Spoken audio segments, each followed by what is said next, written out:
You think you're having a great night, and then the bill shows up. Steve here, Street Smart Travel. This is the On the Ground series, and this one is about scams. Some of the many scams that occur in the developing world. Today we'll be talking about restaurants, bars, clubs, and getting an inflated bill at the end of the night. So, step one, recognition, the setup. How does this start? Usually with the person we mentioned last episode in number 3, the friendly or overly friendly local invites you out to a club.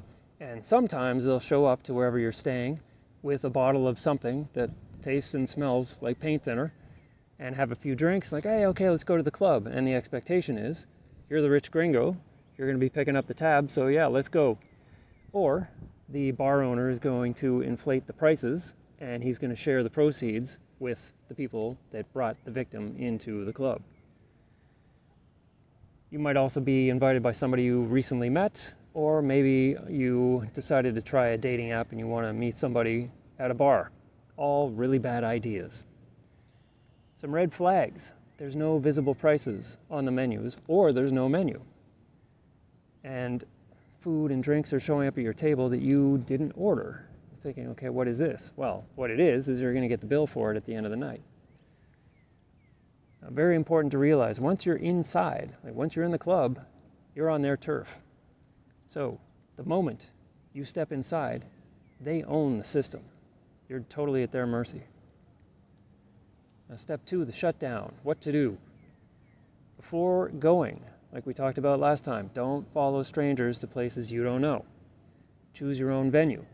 I like going to places that are a hole in the wall, and again, not clubs. I'm in my 50s, I'm not going to clubs. Restaurants, okay, but usually local places. They're filled with locals, there's no tourists, nobody's in there trying to scam anybody because the locals have no money. What are you going to steal from them? And once you're inside, pay for your drinks as you go. Don't run a tab. Very easy to get an inflated tab at the end of the night and not realize that's what happened.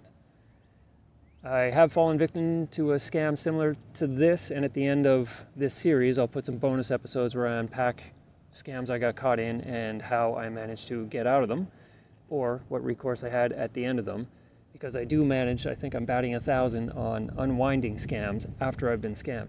I'll let them play out the whole scam so I can see how they do it, and then I'll go and get the recourse and have everything reversed and bring the cops in. Good times. Track what you're spending money on, how much you think things are going to cost, so you have an idea of what you're going to be charged at the end of the night. And at the first red flag, leave immediately. Don't stick around and wait for the second one, because there's going to be a whole bunch of them after that. You don't wait to see how it plays out. You exit early. Their scam, their turf. You're not going to win. The best thing you can do is to walk away.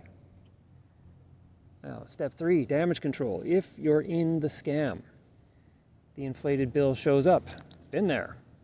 There's going to be a lot of pressure and intimidation. Oh, my shift's ending. I got to cash out. Can we settle this right away? Anything to get you to pay and not think about the number on the bill. So, what do? Stay calm. Don't escalate. Recognize what's going on. You're basically a walking ATM at this point, and they're just trying to extract your resources so that they can split the gains, their ill-gotten gains, amongst the staff or the people that brought you in or whomever's involved in this. What you can do in this case is pay for what you actually consumed. Not for everything. Like, I ate and drank this, I'm happy to pay for that. I don't know what these other charges are, I'm not paying for that. And then get out of there. And if you can, and this is how I won in this scenario, I asked for a bill and they actually gave me one.